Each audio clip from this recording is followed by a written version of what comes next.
For centuries, there's been this complex, and let's be honest, often misunderstood connection between Jewish culture and the world of finance. Today, we're going to go way beyond the surface to explore the deep, historical, and ethical roots behind it all. And what we find is a philosophy of wealth that's both ancient and, you'll see, incredibly relevant to right now. We have to start here by looking this stereotype right in the eye.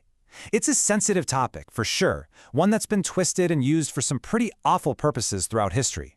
It's a whisper that has, for way too long, drowned out a much more profound and interesting story.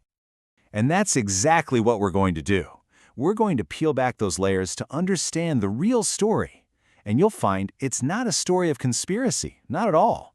It's a story of perspective, of resilience, and of a deeply held ethical code that's pretty remarkable. To really get to the heart of this, we need to jump back in time. Because this story, it doesn't begin with some grand plan for power. It begins out of necessity. It begins with being shut out. It's a story of adaptation, pure and simple. Okay, so what you're seeing here is this incredible chain of events. During the Middle Ages in Europe, Jewish people were systematically barred from owning land or joining the big professional guilds. At the exact same time, Christian theology strictly prohibited its followers from charging interest on loans. Well, this created a huge economic vacuum, a role that somebody had to fill. Jewish communities were essentially pushed into that role, specializing in finance and trades simply to survive. And over time, this unique path led to the rise of some of the world's most famous international banking houses. So, this is the crucial point right here. This financial acumen wasn't some kind of inherent trait. It was a skill set that was developed out of necessity. It was a direct response to being backed into a corner. And it's a testament to incredible adaptability in the face of immense pressure. But historical circumstances, well, that's only half the story. The other half, the really fascinating part, is the ethical and spiritual framework that governs this whole financial philosophy. This is where it gets really interesting. Just let that sink in for a second. The very first question, it places your integrity in business above almost everything else. It suggests that how you make your living is a matter of ultimate spiritual importance. It frames finance not just as a job, but as a moral test. And this slide right here shows you the practical side of that philosophy. I mean, this is amazing. Thousands of years before modern portfolio theory was a thing, the Talmud was advising people to divide their assets into 3 equal parts. A third in something stable, like land, a third in something with growth potential, like a business, and a third just sitting in reserve, liquid cash for safety and opportunity. It's a perfectly balanced risk management model from the ancient world. You can't deny the parallels here. They're just staring you in the face. What the Talmud laid out as a core principle for being a responsible steward of your money is almost identical to the foundational concept of modern finance, diversification. It's truly timeless wisdom. And this brings us right to the central idea of it all, that wealth isn't just for you. It's not just for personal gain. Within this framework, wealth is seen as a tool for a greater purpose. It's a kind of sacred trust that comes with some very serious responsibilities. So, a key concept here is tzedakah. Now, we often translate this as charity, but that doesn't really do it justice.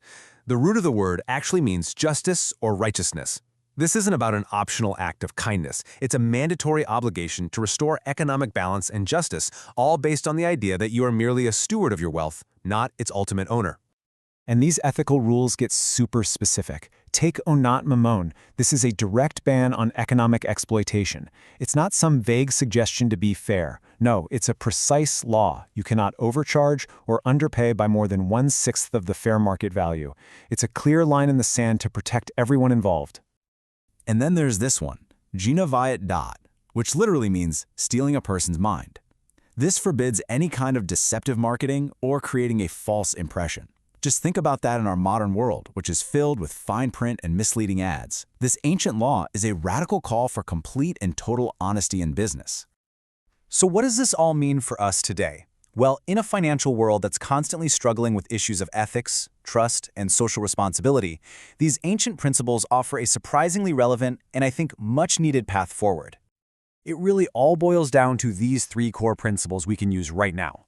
First, wealth is a tool, not the goal. It's the fuel for a bigger purpose. Second, integrity isn't just good ethics. It's the best long-term business strategy you can have. Your reputation is your most valuable asset. And third, managing your risk through diversification isn't just about making more money. It's a moral duty. It's about being a responsible steward. And that brings us full circle, doesn't it? When you finally peel back all those layers of stereotypes and whispers, what you find isn't some story of secretive control. What you find is a powerful story of a resilient ethical framework, one that was built to withstand centuries of pressure and change. So this leaves us with a final question, a big one, that this entire philosophy really asks us to think about. When you look at your own financial life, your own wealth, do you see it as a possession to be collected, or do you see it as a responsibility to be managed with purpose and with integrity?